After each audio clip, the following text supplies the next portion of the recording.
Cedo la palabra al honorable representante de Pakistán. Mr. President, Pakistan joins other colleagues in thanking Panama for convening this important debate.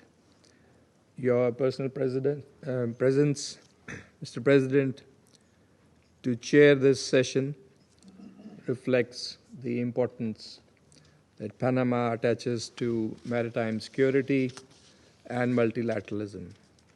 We also thank Mr. Dominguez,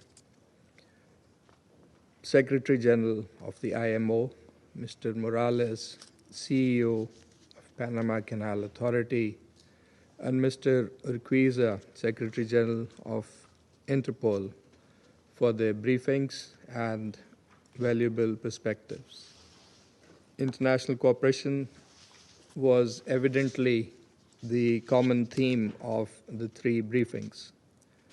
Mr. President, as a coastal state at the confluence of major sea lanes in the northern Arabian Sea, Pakistan accords the highest importance to a secure, rules-based maritime domain critical to our national security, economic resilience, regional connectivity, and food and energy security. The United Nations Convention on the Law of the Sea remains the bedrock for ocean governance, ensuring freedom of navigation, peaceful dispute settlement, and equitable resource sharing. Unwavering adherence to its principles is essential for safeguarding maritime security and peace. Yet, troubling patterns endure, manifested by unchecked naval buildups, deliberate militarization of strategic waters, and the pursuit of regional influence through muscle flexing and coercive posturing. In some quarters, the seas are seen not as shared domain, but as a stage for asserting primacy.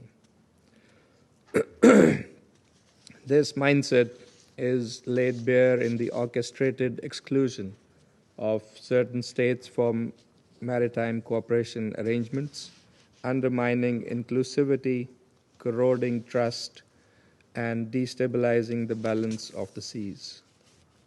Mr. President, attempts to dominate maritime spaces or marginalize coastal states must be rejected because they are counterproductive.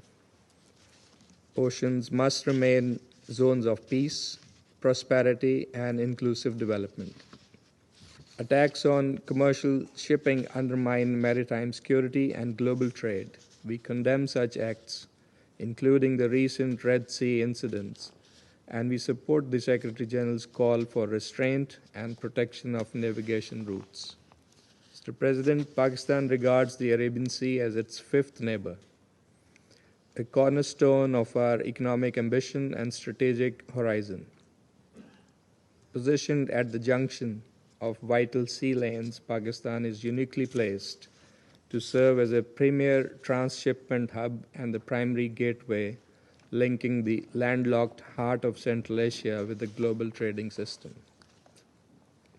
Pakistan remains a long-standing and active contributor to international maritime security.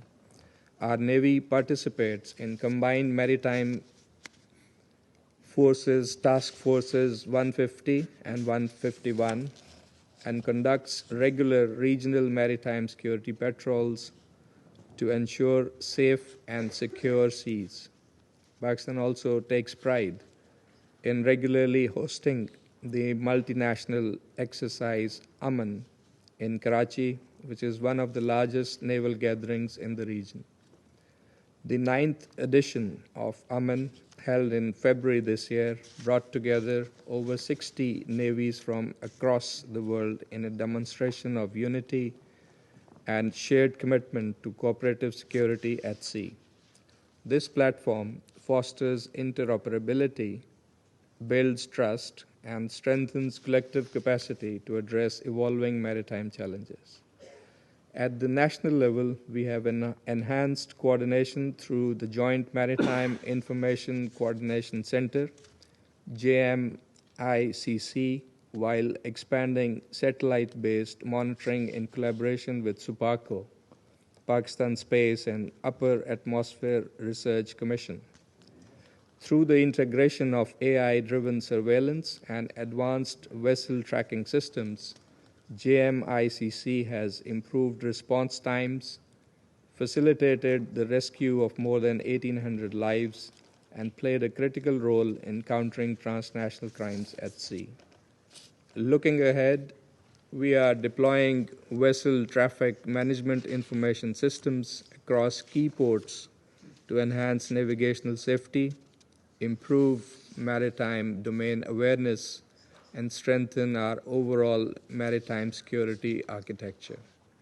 Mr. President, emerging technologies, AI, satellite monitoring, and analytics are transforming maritime security, but they are also posing certain cyber weaponization and inequality risks. They must be developed responsibly with equitable access and safeguards. At the same time, climate change is intensifying maritime risks. Pakistan supports embedding the climate-ocean security nexus appropriately into global and inclusive frameworks to enable vulnerable coastal states to adapt and thrive. Mr. President, as we have heard around the table, maritime security is integral to global peace and stability. We must reject any attempts to turn the seas into arenas of strategic rivalry and should instead reaffirm our commitment to multilateralism, inclusivity, and cooperation. In this regard, Pakistan proposes the following.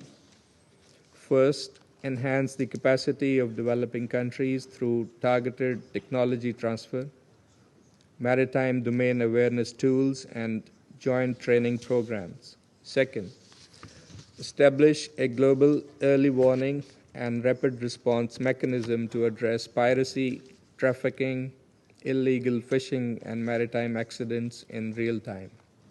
Third, adopt a collaborative approach to emerging maritime technologies, including AI and autonomous systems, to avoid turning the seas into an arena of conflict, while ensuring that their development aligns with international law and ongoing global processes. Fourth, foster regional dialogue and trust building to deter hegemonic designs and preserve open sea lanes vital to global trade.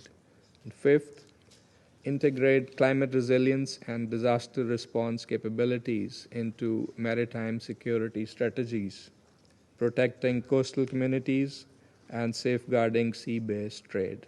Mr. President, the oceans connect us all. Pakistan stands ready to work with all countries to safeguard the maritime domain, uphold international law, and ensure our oceans remain open, peaceful, and shared for the benefit of all humankind. I thank you. Muchas gracias, señor representante de Pakistán.